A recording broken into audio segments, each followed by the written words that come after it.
वेळेस पुढच्या बातमीकडे. रामराजेंची वकिली करण्याची गरज नाही, सत्ता आणि पद कायम राहणार नाहीये. जयकुमार गोरे यांनी रोहित पवार यांना हा इशारा दिलेला आहे. जयकुमार गोरे यांनी रोहित पवार यांना सुनावलेलं आहे. सत्ता आणि पद कायम राहणार नाही असं म्हटलंय. त्यामुळे संघर्ष आणि सत्तेचं शानपण आम्हाला शिकवू नका. माझं म्हणणं एवढंच आहे की आपण चौकशीला सामोरं जावा, चौकशीमध्ये सत्य होईल.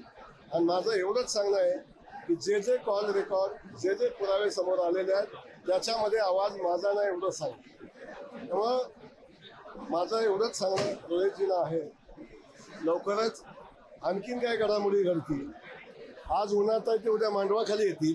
त्यामुळं फार आपण सोजवळ गप्पा मारू नये आणि सत्य आहे नाही याच्या धमक्या आम्हाला देऊ नये.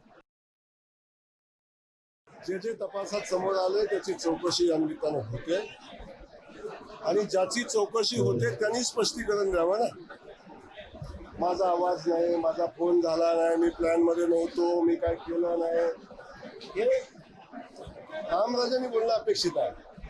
रोहित पवार त्यांची वकिली का करतात